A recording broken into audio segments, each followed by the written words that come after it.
गंगा नदी के किनारे बसा ये गाजीपुर जिला बनारस से सटे होने के कारण इसे लहुरी काशी कहते हैं। यहाँ के युवा भारतीय सेना में बढ़ चढ़कर भागीदारी लेते हैं और अपने शौर्य का परचम लहराते हैं, इसलिए इसे वीरों की धरती भी कहते हैं। पाकिस्तानी सेना के छक्के छुड़ाने वाले वीर अब्दुल हमीद यहीं के रहने वाले थे। सच्चे प्यार के लिए कुर्बान है गाजीपुर, यारों के लिए यार है गाजीपुर, दुश्मनों के लिए तूफान है गाजीपुर, इसलिए तो लोग कहते हैं बाप रे खतरनाक है गाजीपुर।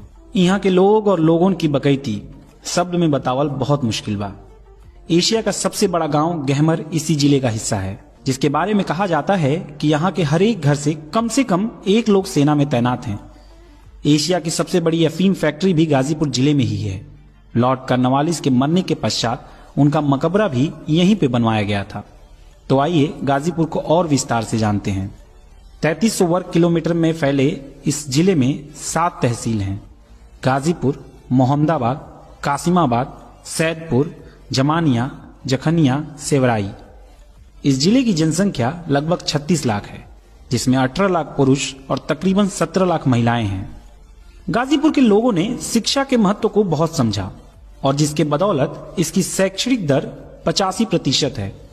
इस जिले की मुख्यतः आबादी हिंदू और मुस्लिम की है, जिसमें 72% हिंदू और 27% मुसलमान बड़े प्रेम भाव से रहते हैं। पूरब में बलिया और बिहार, पश्चिम में जौनपुर वाराणसी, उत्तर में मऊ और दक्षिण में चंदौली की सीमाओं से जुड़ा है गाजीपुर। हिंदी और भोजपुरी भाषा का समागम यहाँ की बोलचाल की भाषा को मिठास और अकड़ दोनों देता है। आइए गाजीपुर के इतिहास के जानल जाओ। वैदिक काल में गाजीपुर घने वनों से ढका हुआ था तथा उस समय यहाँ कई संतों के आश्रम भी थे। उस समय इसका नाम गांधीपुर था। इस स्थान का संबंध रामायण से भी है। कहा जाता है कि महर्षि परशुराम के पिता जमदग्नि यहाँ रहते थे। मुगल काल में गाजीपुर की स्थापना तुगलक वंश के शासनकाल के सैयद मसूद गाजी ने 1330 में की थी। ऐतिहासिक दस्तावेजों के मुताबिक गाजीपुर पृथ्वीराज चौहान के वंशज राजा मानधाता का गढ़ था। राजा मानधाता दिल्ली सुल्तान की अधीनता को अस्वीकार कर स्वतंत्र रूप से शासन कर रहे थे। दिल्ली के तुगलक वंश के सुल्तान को इस बात की सूचना दी गई, जिसके बाद मोहम्मद बिन तुगलक के सिपाही सैयद मसूद अल हुसैनी ने सेना की टुकड़ी के साथ राजा मानधाता के गढ़ पर हमला कर दिया। इस युद्ध में राजा मानधाता की पराजय हुई।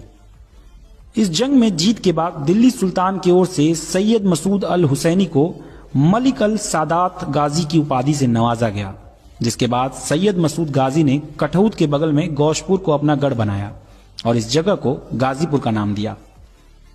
गंगा किनारे होने के कारण यहाँ की मिट्टी बहुत उपजाऊ